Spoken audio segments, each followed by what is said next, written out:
everyone, and welcome. I hope you're doing well. Today's recipe is for a dry mix for some homemade mayonnaise. This mayonnaise is just so delicious. I'm using the Thrive Life scrambled egg mix to make this. I'm using all dry things, so you can make it into a mix and keep it stored if you would like to do that. All you really do is mix like 4 ingredients together, add some water, and then add your oil of choice. I like using avocado oil, but that's up to you. You could use olive oil or whatever. Let me show you how I put it together. You are going to need a wide mouth pint-sized jar whenever you make this mayonnaise because it uses an immersion blender to emulsify the mayonnaise. So it's really simple, guys. I have done a couple of mayonnaise videos before, and I always get lots of questions about it. So I thought I would do another one and try to explain some of the common questions that I get. So yeah, 4 ingredients here. The Thrive Life scrambled egg powder is the whole egg. It's egg yolk and egg whites. Now I'm using True Lemon powder. You could use another brand, I'm sure. About half a teaspoon or 2 packets of that True Lemon. Also about half a teaspoon of kosher salt and half a teaspoon of dry mustard. So my other recipes I used like regular prepared mustard and regular lemon juice. So these things are taking the place of those. And you can store this in a jar. I mean, this jar is giant for that amount of dry ingredients. You could put them in a half-pint jar or something like that if you want to. But then transfer it into a wide-mouth pint-sized jar when you're ready to prepare it. In goes 1/4 cup of water.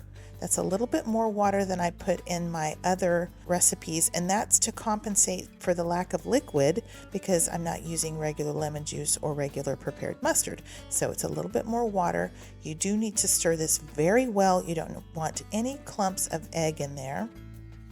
And then it's time to add that avocado oil. That's 1 1/4 cups of avocado oil that goes in there. And once you pour it in there, you need to just leave it alone. Let it settle, just let it sit there for literally like a minute. You want those ingredients to separate. You want the oil to float to the top, so leave it alone. I know you're going to be tempted to start, but don't, okay, just wait. Now it's time to insert your immersion blender. Be gentle, you don't want to stir up the ingredients, be gentle. Make sure the blades of the immersion blender are flush with the bottom. Hold onto your jar and begin to blend. Do not lift the blade, y'all. This is very important. Leave the blade on the bottom. You want bright white mayonnaise before you start to lift that blade. So give it at least 15 or 20 seconds, and then you can start to lift the blade. It doesn't always happen, but sometimes if you lift the blade too soon, it will split. You'll just get a liquid mess, and then you'll be mad at me because these ingredients are not cheap. So just do it this way and see if it won't work for you.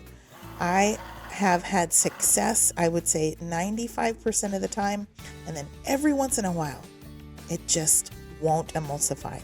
So these are the things that I figured out that you have to do in order to guarantee success. Hopefully this will work for you as well.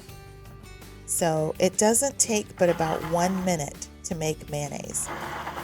And I love it that you know exactly what you put in your mayonnaise. Like I said, there's 4 or 5 ingredients plus some water, and that's all there is to it. This mayonnaise is thick and glossy and really smooth. It has wonderful flavor, and you can use it virtually in anything you put mayonnaise in.